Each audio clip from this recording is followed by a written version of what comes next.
10वें आर्य सूत्र में एक सूक्त आता है, विहारचर्या इसिनं पसत्था। ऋषियों के लिए विहारचर्या को प्रशस्त बताया गया है और जैन साधु चातुर्मास में ही एक स्थान पर प्रवास करते हैं, शेष काल में वे परिभ्रमण करते हैं, परिव्रजन करते हैं। और आप परम पूज्य आचार्य वर्ग को इसका साक्षात निदर्शन के रूप में देख रहे हैं। आचार्य वर्ग चातुर्मास में एक स्थान पर प्रवास कर रहे हैं और शेष काल में आचार्यवर छोटे छोटे गांवों में, कस्बों में, शहरों में प्रवास करते हैं और लोगों को उद्बोधित करते हैं। परम पूज्य आचार्यवर ने राजस्थान में 2 चातुर्मास व्यतीत कर दिए।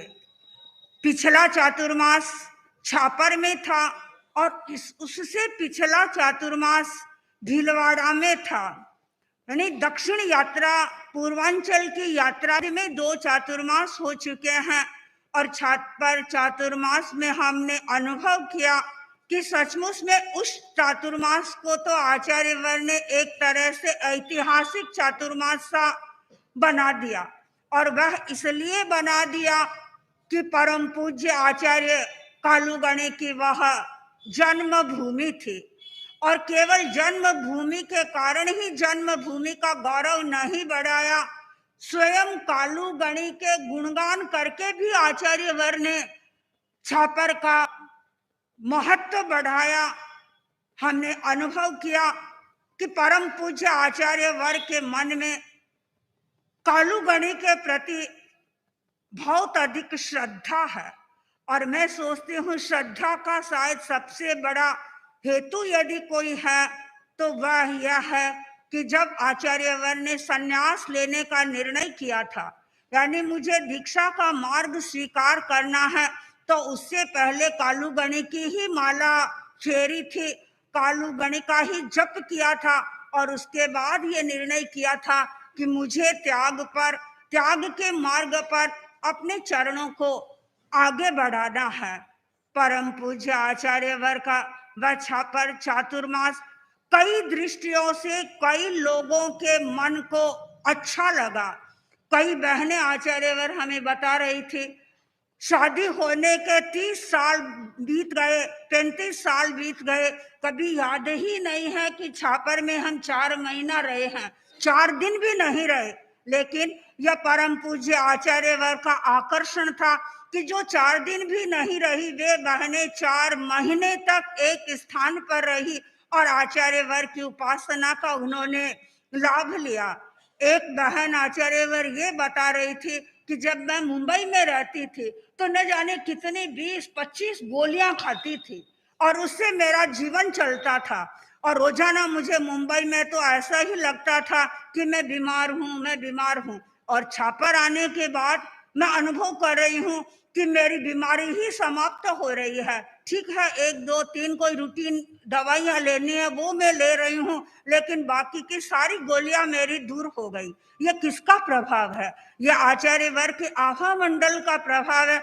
आचार्यवर के आभा मंडल से ऐसी उर्मिया विकीर्ण होती है जो अस्वस्थता के परमाणुओं को दूर करती है और व्यक्ति को स्वस्थ बनाती है। अनेक बहनें अनेक अपनी बातें बता रही थी, तो इस दृष्टि से ऐसा लगता है कि सचमुच में छापर चातुर्मास आचार्यवर का ऐतिहासिक चातुर्मास रहा और ऐतिहासिक चातुर्मास को संपन्न कर आचार्यवर आज ऐतिहासिक धरा पर पहुंच गए। सुजानगढ़ भी एक ऐतिहासिक स्थल है। ऐतिहासिक स्थल इसलिए नहीं कि यहाँ पर आचार्यों का पदार्पण हुआ था, वह तो अपने आप में महत्वपूर्ण होता ही है, लेकिन ऐतिहासिक इस दृष्टि से है कि परम पूज्य गणाधिपति गुरुदेव श्री तुलसी ने इस धरा का गौरव बढ़ाया और इस धरा पर इतना महत्वपूर्ण काम किया जो तेरा पंथ के इतिहास में अभूतपूर्व था। और परम पूज्य आचार्यवर कई बार फरमाते हैं कि वह एक विलक्षण कार्य था आचार्य तुलसी ने अपने पद का विसर्जन किया और अपनी सारी जिम्मेदारी युवाचार्य महाप्रज्ञ जी के कंधों पर डाल दी और उनको अपने सामने ही आचार्य बना दिया। यह तेरा पंथ की ही नहीं, मैं सोचती हूँ शायद जैन परंपरा की एक अभूतपूर्व घटना थी। आचार्यवर आज इस क्षेत्र में पधारे हैं और आचार्यवर जहाँ पे पर भी पधारते हैं एक नए वातावरण का निर्माण हो जाता है और जहाँ से बिहार करते हैं वहां पर भी वातावरण गमगीन सा बन जाता है। एक दिन के लिए आचार्यवर ने छापर से सुजानगढ़ की ओर चाड़वास की ओर प्रस्थान किया था और चाड़वास में एक दिन के लिए विराजे थे। शाम के समय हम आए तो साथियों ने हमें बताया आज तो ऐसा लग रहा था मानो यहाँ कोई है ही नहीं, जबकि बहुत सारे साधु भी थे, साध्वियां भी थी, लोग भी थे, लेकिन चारों ओर से सूनापन सा लग रहा था। आचार्यवर के आभा मंडल से निकलने वाली किरणें हम सबको आकर्षित करती है, हम सबको प्रभावित करती है और आचार्यवर जहाँ पधारते हैं लोगों के भीतर एक नया उल्लास पैदा हो जाता है, लोगों के भीतर एक प्रसन्नता का माहौल बन जाता है और जो लोग वर्षों वर्षों से अपने गांव में नहीं आते हैं वे अपने गांव में आते हैं और गांव में आकर के अपने आराध्य की अभ्यर्थना करते हैं, अपने आराध्य का वर्धापन करते हैं। मेरे मन में जिज्ञासा होती है कि आखिर इसका कारण क्या है, क्यों लोगों के मन में यह आकर्षण है, इस आकर्षण के पीछे क्या हेतु बन सकता है।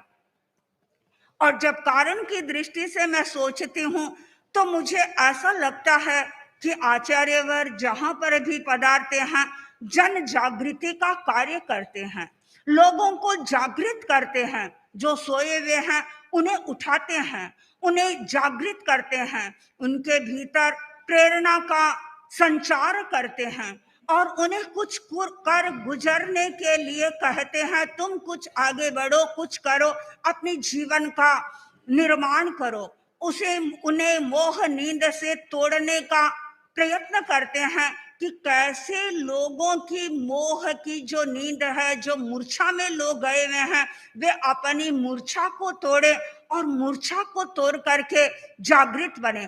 परम पूज्य आचार्य वर्ग के जो प्रवचन होते हैं उन प्रवचनों में ही जागृति की एक प्रेरणा होती है कि एक व्यक्ति को कैसे अच्छा जीवन जीना चाहिए और उस जीवन जीने के वे सूत्र भी बताते हैं। एक बार एक व्यक्ति आचार्य वर्ग के पास में आया और उन आचार्य वर्ग से निवेदन किया कि आचार्य श्री, मैं चाहता हूं कि मेरा जीवन अच्छा बने और अच्छे जीवन के कुछ सूत्र आप मुझे बताएं जिससे मैं अपने जीवन को कलात्मक तरीके से जी सकूं।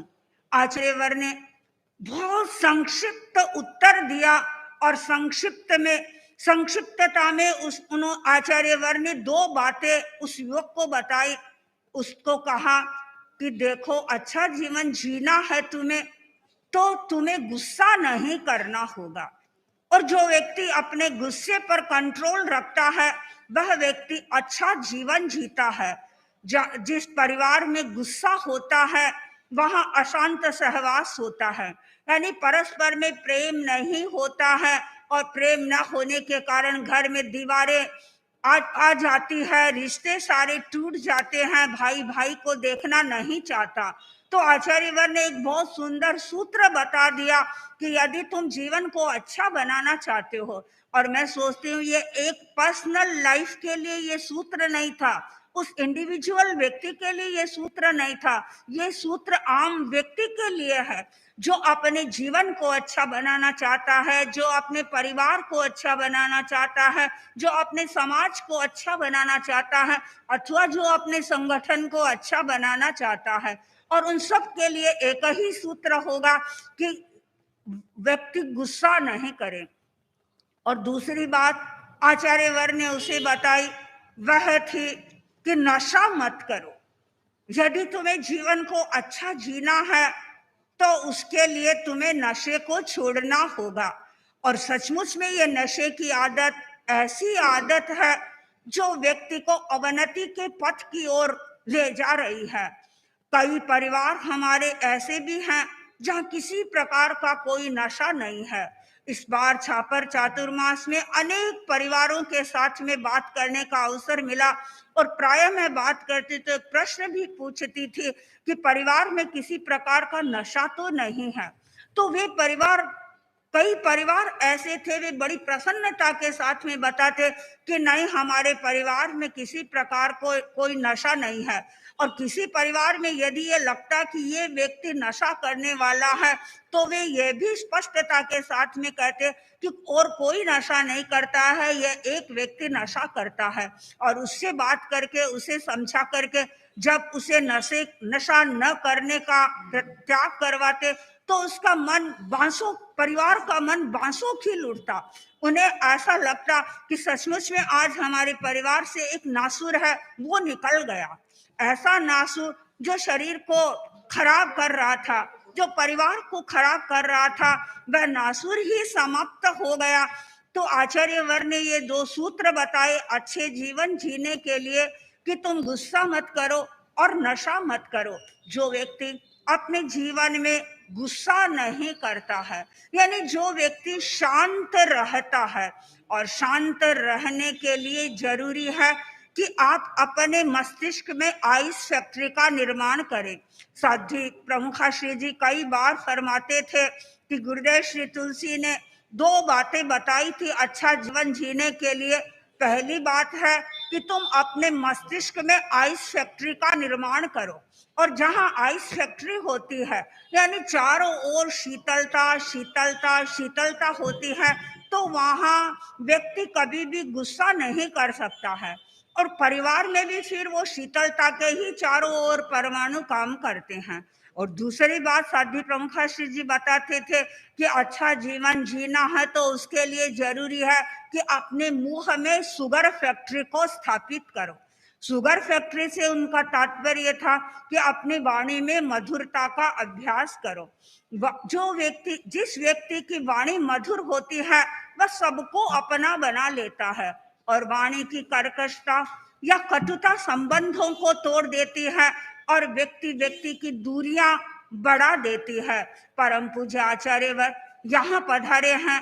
आचार्यवर के स्वल्प आगमन का, स्वल्प प्रवास का आप अवश्य लाभ उठाएं और इन 2 सूत्रों पर अवश्य विमर्श करें कि यदि हमें अच्छा जीवन जीना है तो इन दोनों सूत्रों को प्लस एक तीसरा और सूत्र वाणी की मधुरता का, इन तीनों सूत्रों को हमें अपने जीवन में स्थान देना होगा।